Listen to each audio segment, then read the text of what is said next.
In a desperate attempt to try to stop one of its biggest stars from leaving, the MAGA news network, aka CBS, finally agreed to air this piece that debunked a major Trump. Okay, but I thought Trump had proof of thousands of murdered white farmers. Debunked. Again. Oh, and that photo that Trump was showing South African President Ramaphosa was actually just a screenshot of a video that Reuters took for a news piece in Congo. So, not even the right country. And Trump was making all of these claims about South Africa back in May of 2025. So why did it take almost a year for this piece to air? Well, because of a bunch of behind-the-scenes drama pushed by now head of CBS News, the MAGA-friendly Bari Weiss. Let's get into all of this, but first, make sure you subscribe to Really American. This community, y'all, is now over 1 million strong, and that's just a fraction of the number of lies that Trump tells, but we're dreaming big, and you can help us get there. All right, let's get into it. Beginning with some highlights from last night's 60-minute piece, debunking Trump's racist claim of a government-led white genocide and the priority status he has granted to white South. Of course, Trump was lying. That is not surprising in the slightest, but it is a little surprising that he's even thinking about South Africa, because I doubt he could possibly care any less about a country he cannot point out on a map. But let's remember how much time Trump was spending with Elon Musk in the early part of 2025.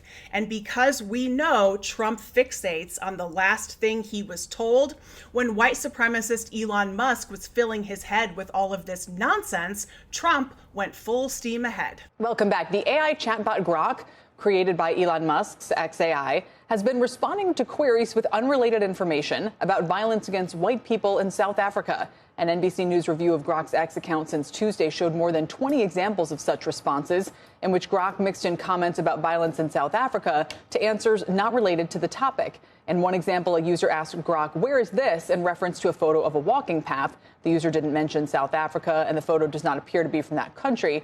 Grok responded, "The query asks about the location of a scenic image likely not tied to South Africa's farm attack debate." Later in the response, Grok said on the broader topic implied, farm attacks in South Africa are real and brutal, and went on to elaborate on such claims. It's not immediately clear why the AI bot has begun bringing up the topic unprompted. Elon Musk has been ramping up his rhetoric on the issue, and the U.S. recently welcomed 59 white South Africans as part of a refugee agreement that included claims of racial discrimination and violence. It's beyond obvious that Elon Musk is the reason Trump started pushing this white genocide lie, which is why I found it very odd that Musk is only mentioned one time in the 60 Minutes piece, a piece that is over 13 minutes in length. But that's probably one of the reasons why this story was delayed for so long, because Trump-friendly head of CBS News, Bari Weiss, demanded an outrageous number of edits that finally made the piece air last night. And it's not the first time she has flexed her editorial power to cut or delay a story critical of Trump. The very editorial independence of 60 Minutes was put under severe scrutiny.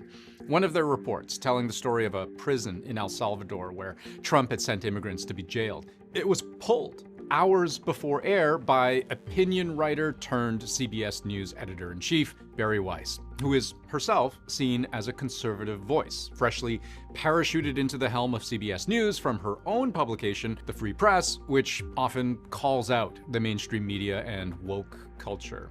The correspondent on the segment that was pulled called it a political decision, not an editorial one. Weiss argued the opposite. And it now appears that Weiss's decision to finally air Anderson Cooper's story that showed Trump was lying was just a last-ditch attempt to try to get him to change his mind. CBS has at least two adorable problems. These little guys are the stated reasons one of TV's most famous journalists. I'm Anderson Cooper. That story and more next week on another edition of 60 Minutes. Is quitting TV's most famous news program. I have little kids now, he says, and I want to spend as much time with them as possible while they want to spend time with me. That feels pretty clear. What's also clear, though, is that this is a bad time for CBS to lose one of its veteran correspondents, and it's hard to know whether that timing is an element of Cooper's decision. Because after 20 years on the show, it was only a couple of months ago the very editorial independence of 60 Minutes was put under severe scrutiny. Cooper is not the only high-profile exit from CBS after Barry Weiss took over. Many others saw the writing on the wall and headed for the door after the network gave Trump millions because he whined about a Kamala Harris interview. There was internal backlash. The executive producer of 60 Minutes resigned. The only thing I could do was professionally blow myself up to create a blast radius, he said. And the controversies for CBS continue. And you know who is not one of my guests tonight? That's Texas State Representative James Tallarico. He was supposed to be here, but we were told in no uncertain terms by our network's lawyers, who called us directly, that we could not have him on the broadcast. And because my network clearly doesn't want us to talk about this, let's talk about this. So Anderson Cooper's leaving, certainly for one set of reasons. It's about family. But on this other set of reasons, when asked, Cooper's spokesperson said he had no additional comment. In addition to airing Cooper's piece last night, Weiss also offered him a ridiculous amount of money and offered to elevate his role at the network. But Cooper turned it down. Obviously, no amount of money was going to get him to ignore his kids or ignore whatever journalistic integrity still lies within him. CBS News can try all it wants to be a Trump propaganda network, but independent media organizations like Really American, we're going to keep calling them out for it. So make sure you subscribe. And before you go, leave a comment and remember to share this video with someone in your life so we can keep the conversation going and keep growing this community. For Really American Media, I am Corinne Straight. Thank you so much for watching, and I'll see y'all next time.